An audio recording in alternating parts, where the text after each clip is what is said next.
நமக்கு வந்து ஒன்று இது வேணும் அப்படின்னு சொல்லிட்டுன்னு வச்சுக்கிங்களேன், அதை வந்து உடனே கடிச்சிட்டுன்னு வச்சுக்கிங்களேன், அதோட இதுவும் நம்மளுக்கு ஒன்றுமே அதோட அருமையே தெரியாது. ஸோ வந்து எதாக இருந்தாலுமே நம்மளுக்கு வெயிட் பண்ணி கடிக்கும் போது அது நம்மளுக்கு கம்ப்ளீட் ஆகும் பாருங்கள். அப்பா அந்த மாதிரி ஒரு மூமெண்ட்டில் வேறு லெவலில் இருக்கும். நீங்கள் வேணால் அதை நல்லா அதை இது பண்ணி பாருங்களேன், அனுபவிச்சு பாருங்கள். ஒரு பொருளை வேணுன்றப்போ வாங்கின அப்போ இருக்கிற சந்தோஷமோ, ஒரு பொருள் ஏதாச்சும் ஒரு விஷயமோ பொருளை ஏதோ ஒன்று வெயிட் பண்ணி அதை அனுபவிக்கிற சந்தோஷமோ நீங்கள் வச்சு பாருங்களேன்.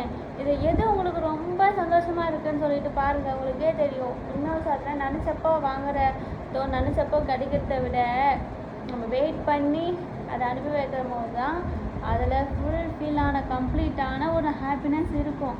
எனக்கு அந்த மாதிரி தான் ஃப்ரெண்ட்ஸ், உங்களுக்கு அந்த மாதிரி எனக்கு தெரியல. ஸோ அப்புறம் வந்து பார்த்தீங்கன்னு வச்சுங்களேன், வாழ்க்கையில் வந்து நிறைய பேர் வந்து ஒரு விஷயத்த முடியலைன்னு வச்சுங்களேன், அதை முடியாது அப்படின்னு சொல்லிட்டு அவங்கள முடிவு எடுத்துக்கிறாங்க.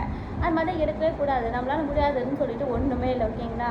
எல்லாமே முடியும் நம்மளால். நீங்கள் முடியாதுன்னு ஏன் நினைக்கிறீங்க? நீங்கள் முடியாதுன்னு நினச்சாலும் அது நெகட்டிவில் போயிட்டு அவ்வளோதான் முடியாது அப்படின்னு சொல்லிட்டு இதை நம்ம முடிச்சு காட்டணும். கண்டிப்பாக நடக்கும், எல்லாம் பாசிட்டிவ் தான். அப்படி நினச்சி பாருங்கள், எல்லாமே பாசிட்டிவாகவே நடக்கும். ஸோ வந்து நீங்களே உங்களை வந்து ரொம்பவே முடியாது சொன்னால் அப்போ எப்படி ஃப்ரெண்ட்ஸ் முடியும் ஃப்ரெண்ட்ஸ், எல்லாமே முடியும் அப்படின்னு நினைங்க.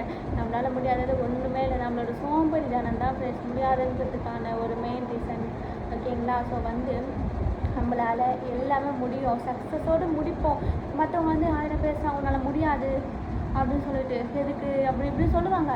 அப்படிலாம் நினச்சா அவங்க எதுக்கு சொல்கிறாங்கன்னா, நீ அதை நடத்தி காட்டிட்டு நீ வாழ்க்கையில் நல்லா பெரிய ஆள் ஆகிட்டீங்கன்னா அப்படின்னு பொறாமையில் பேசுவாங்க. ஸோ வந்து மற்றவங்க பேச்செல்லாம் கேட்காதீங்க.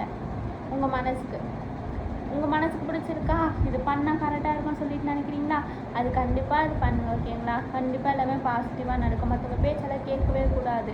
மற்றவங்க அட்வைஸ் பண்ணணும்னு சொல்லிட்டு நீங்கள் முன்னேற போகிறீங்கன்ற பொறாமையில் கூட சொல்லுவாங்க, சரிங்களா? ஓகேங்களா? ஸோ வந்து எல்லாருமே பாசிட்டிவாக திங்க் பண்ணுங்கள், உங்களுக்கு எல்லாமே பாசிட்டிவாக கிடைக்கும்.